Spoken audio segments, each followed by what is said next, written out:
1919 బీకనేర్లో ఒక ధూళితో నిండిన వీధి. ఒక 12 కుర్రాడు చేతిలో కొంచెం భుజియా పట్టుకుని 2 పైసలకి అమ్ముతున్నాడు. 2 రూపాయలు కాదు, కేవలం 2 పైసలు. లోగో లేదు, ప్యాకెట్ లేదు, కనీసం షాప్ కూడా లేదు. ఇంట్లో చేసిన చిన్న బ్యాచ్, కాని ఆ రుచి చూసి జనం మళ్లీ మళ్లీ వస్తున్నారు. ఆ అబ్బాయి పేరే హల్దీరాం. హల్దీరాం బ్రాండ్ అడ్వర్టైజింగ్ వల్ల ఫేమస్ అవ్వలేదు. హల్దీరాంకి ఒక విషయం బాగా తెలుసు. అది చాలా బిజినెస్లకి ఇప్పటికీ తెలీదు. మీ ప్రాడక్ట్ తిన్న తర్వాత కస్టమర్ ఇంకో బైట్ కావాలి అంటే ఇంకా మార్కెటింగ్ అవసరం లేదు. మార్కెటే మీ మార్కెటింగ్ అయిపోతుంది. ఇవాళ ఇండియాలో మోస్ట్ ఐకానిక్ స్నాక్ బ్రాండ్గా మారినది ఒక జంప్లో కాదు, ఎన్నోసార్లు దెబ్బలు తిని రిస్కీ డెసిషన్స్ తీసుకుని ఒక సైలెంట్ వెపన్ని వాడి ఇప్పుడు ఈ స్థాయికి చేరింది. 1908లో ఒక పెద్ద కుటుంబంలో హల్దీరాం పుట్టాడు. తన తాత బీకనేర్ మార్కెట్లో ఒక చిన్న షాప్లో భుజియా అమ్మేవాడు. కాని హల్దీరాం దాన్ని ఒక చిన్న పిల్లలాడ్లా చూడలేదు, ఒక క్రాఫ్ట్స్మెన్లా అబ్జర్వ్ చేసేవాడు. తన అతమ్మ దగ్గర భుజియా చేయడం నేర్చుకుని తనే స్వయంగా అమ్ముడు మొదలుపెట్టాడు. కాని అందరిలాగా ఒకడిలా ఉండడం ఆయనకి ఇష్టం లేదు. రాజస్థాన్ వాళ్లకి మోథ్ దాల్ అంటే చాలా ఇష్టం.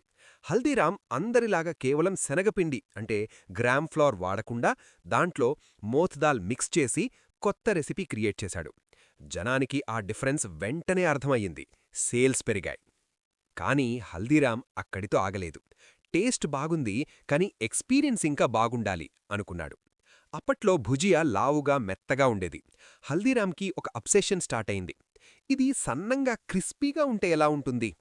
ఇది వినడానికి సింపుల్, కానీ దానికోసం బ్యాటర్ మారుస్తూ చిన్న కన్నాలున్న మెష్ అంటే జాలి కోసం వెతికి ఎన్నోసార్లు ఫెయిలయ్యి చివరికి క్రాక్ చేశాడు. ఆ సన్నంగా ఉన్న క్రిస్పీ భుజియా మార్కెట్లోకి రాగానే అది హల్దీరాం భుజియాగా ఫిక్స్ అయిపోయింది. హల్దీరాం కేవలం ప్రోడక్ట్ మేకర్ కాదు, ఆయన ఒక బ్రాండింగ్ జీనియస్. మార్కెట్లో చాలా షాప్సున్నాయి, కానీ హల్దీరాంకి తన భుజియాకి ఒక ఐడెంటిటీ కావాలి అనుకున్నాడు. అప్పట్లో బీకనేర్ని రూల్ చేస్తున్న మహారాజా డుంగర్ సింగ్ గారి పేరుమీద తన ప్రోడక్ట్కి డుంగర్ సేవ్ అని పేరు పెట్టాడు. దాంతో అది నార్మల్ భుజియా నుండి ఒక ప్రీమియం బ్రాండ్గా మారింది. ఆయన ప్రైస్ పెంచినా జనం తగ్గలేదు, ఎందుకంటే క్వాలిటీ ఉంటే ఎవ్వరూ బార్గెన్ చేయరు. లైఫ్ సెట్ అయ్యింది ఎరుకునే టైంలో 1944లో ఫ్యామిలీ గొడవల వల్ల హల్దీరాంని బయటకు పంపించేశారు.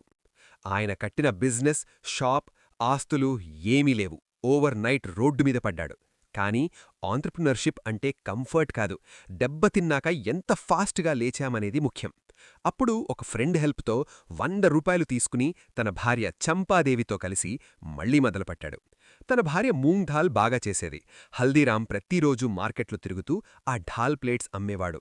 ఈగో లేదు, సిగ్గులేదు, కేవలం సర్వైవల్ టార్గెట్. మెల్లగా మళ్లీ భుజియాని మార్కెట్లోకి తెచ్చాడు. జనం హల్దీరామ్ ఇస్ బ్యాక్ అని క్యూస్ కట్టారు. ట్రస్ట్తో జీరో నుండి బిజినెస్ రీబిల్డ్ చేశాడు.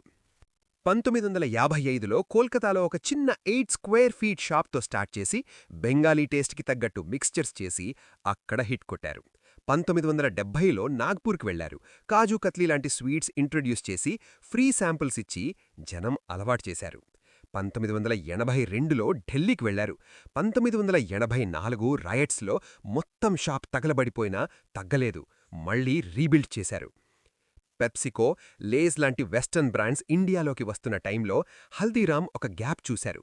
మన ఇండియన్ స్నాక్స్ని నేషనల్ లెవెల్లో స్కేల్ చేయాలంటే ఏం కావాలి? Nitrogen packaging. దీనివల్ల షెల్ఫ్ లైఫ్ పెరిగింది. భుజియా ఫ్రెష్గా మంత్స్ పాటు ఉండడం స్టార్ట్ అయ్యింది. ఇక హల్దీరాం ఒక షాప్ నుండి ఒక సిస్టమ్గా మారింది. చిన్నవాళ్లకి 5 రూపీస్ ప్యాకెట్ నుండి గిఫ్ట్ బాక్సుల దాకా అన్ని సైజులు తెచ్చి డిస్ట్రిబ్యూషన్ నెట్వర్క్ని బిల్డ్ చేసి ఇండియాలో ప్రతి ఇల్లూ చేరుకున్నారు. 2 పైసల భుజియా అమ్మిన ఒక కుర్రాడు ఇవాళ కోట్ల రూపాయల ఎంపైర్ని క్రియేట్ చేశాడు. దీంట్లో మనం నేర్చుకోవాల్సిన 3 లెసన్స్. 1. Product focus. చిన్న ఇంప్రూవ్మెంట్ చేసినా అది కస్టమర్ లాయల్టీని క్రియేట్ చేస్తుంది. 2. బ్రాండింగ్. బ్రాండింగ్ అంటే లోగో కాదు, అదొక నమ్మకం. 3. అడాప్టబిలిటీ. లోకల్ టేస్ట్కి తగ్గట్టు మారుతూ డిస్ట్రిబ్యూషన్ని పెంచాలి. ఈ వీడియో మీకు నచ్చితే నెక్స్ట్ కేస్ స్టడీ అని కామెంట్ చేయండి. ఏ బిజినెస్ గురించి తెలుసుకోవాలనుకుంటున్నారో తప్పకుండా చెప్పండి.